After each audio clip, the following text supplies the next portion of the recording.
Eu sempre tive um desejo e um sonho de criança que eu pudesse realizar. E muitos daqueles que eu vou falar aqui nesse vídeo, eles contribuíram para isso. A começar do meu pai. Meu pai, ele viu uma condição de que eu pudesse realizar o sonho, que era de ser um jogador de futebol, que era de jogar o futebol.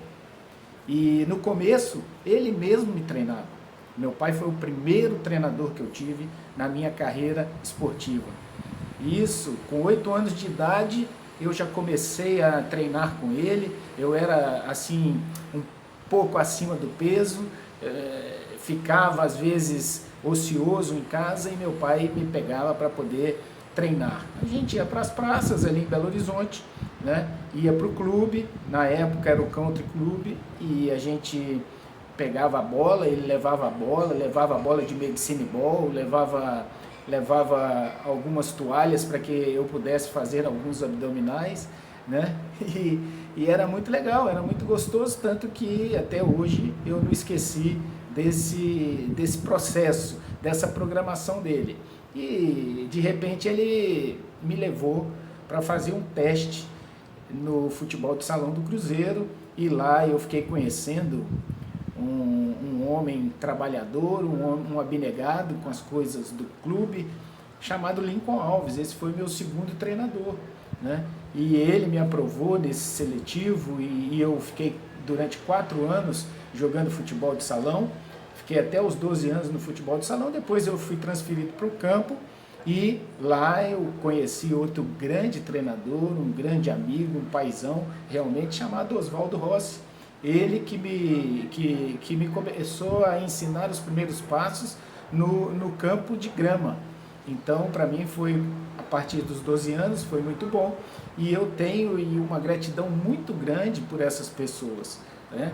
E o tempo foi passando, eu fui adquirindo ali o corpo de um atleta, fui adquirindo uma musculatura de atleta, cheguei às categorias, não cheguei à última categoria, que é de juniores hoje. Eu já passei do juvenil, eu fui levado aos profissionais.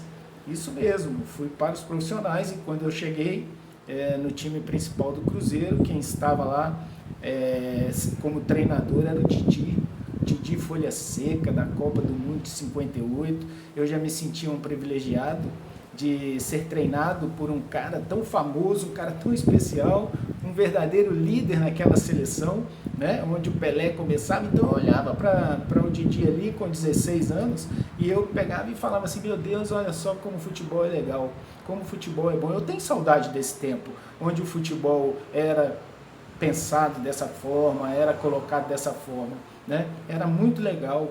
Aí, depois disso, o Didi saiu e chegou outro cara famosíssimo, um cara que tinha um nome muito grande no Brasil inteiro, trabalhado na seleção, o senhor Oswaldo Brandão.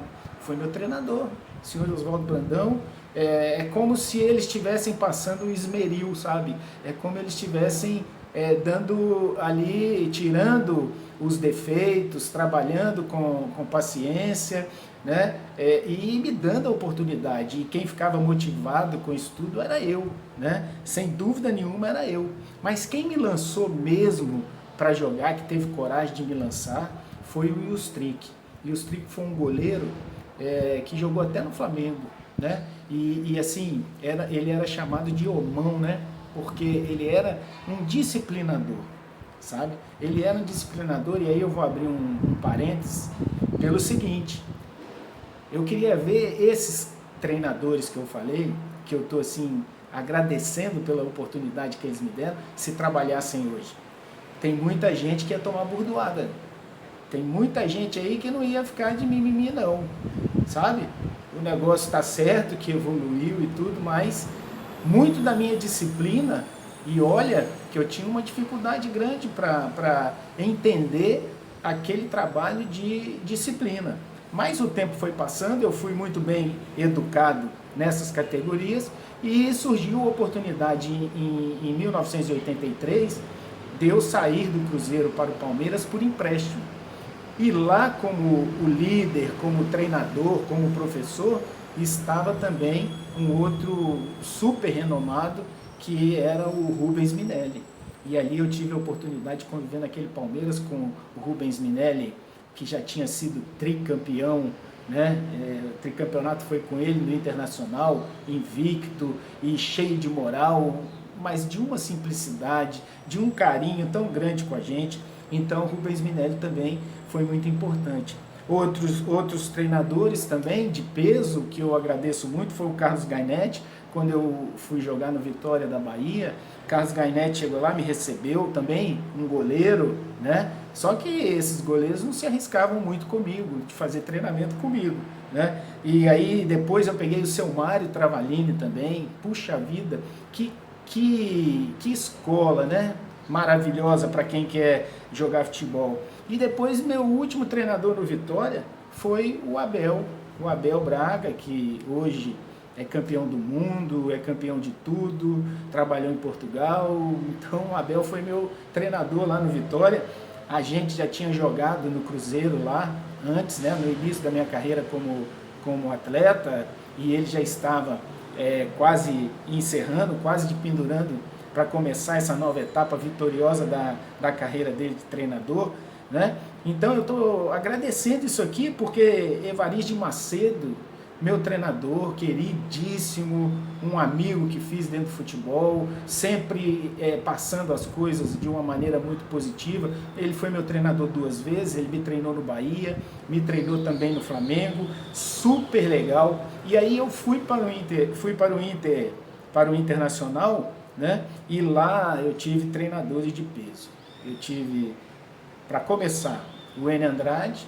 O Enio Andrade, eu cheguei lá, ele trabalhava com o Gilberto Tim, e eu tive uma escola também, fiquei muito bem fisicamente, né? Porque o Tim, fantástico, o seu Enio, né? Como todo mundo chamava, o seu Enio, um tempo antes, né? E a gente já tinha visto falar, me ensinou demais a bater escanteio, né? A bater o escanteio, e era complicado de fazer igual ele fazia. E tem companheiros meus daquela época que sabem o que eu estou falando, porque a gente ficava lá quebrando o tornozelo, né? No modo de dizer, porque tem muita gente que quebra a cabeça, a gente quebrava o tornozelo para poder fazer o que era certo e o que ele pedia. E aí o Carpegiani, Paulo César Carpegiani, meu Deus do céu, passando toda aquela experiência de campeão, né, que tinha no seu sangue, de jogador, e depois sendo profissional, né, no Inter, no Flamengo. Olha só que escola maravilhosa. O meu querido Carbone também, esse aí paizão, esse aí era um diferenciado, muito diferenciado. Ele atraía o jogador, mais ou menos o estilo do Abelão, né? Mais ou menos o estilo. E o Abelão de volta, né? O Abelão de volta no Internacional. E para encerrar essa turma de peso que eu estou contando para vocês aqui, Jair Pereira, né? Outro grande amigo, foi meu técnico no Atlético Mineiro, foi meu técnico na seleção brasileira sub-20, né? Hoje sub-23, juniores. Então foi meu treinador na seleção e no Atlético, fomos campeões, ele sempre alegre, ele sempre passando as suas instruções, os seus ensinamentos com a melhor forma possível para a gente, né? E para encerrar essa ficha, Carlos Alberto Silva. Carlos Alberto Silva, com quem tive um grande prazer de aprender, de trabalhar, né? Somos conterrâneos, sabe? E eu tive assim um privilégio de ter esses treinadores, né? Esses treinadores que realmente influenciaram a minha carreira positivamente. Me ensinaram não só a questão da tática, da estratégia dentro de campo, mas também eles me ensinaram a ser uma pessoa diferenciada também fora de campo, por causa das conversas, por causa das conversas ao pé do ouvido, nas concentrações da vida, e também pela vontade que eles tinham de que nós os representássemos bem. Então, fica aí a minha história com esses grandes treinadores. Espero que você goste. Se você gostar, você compartilha, você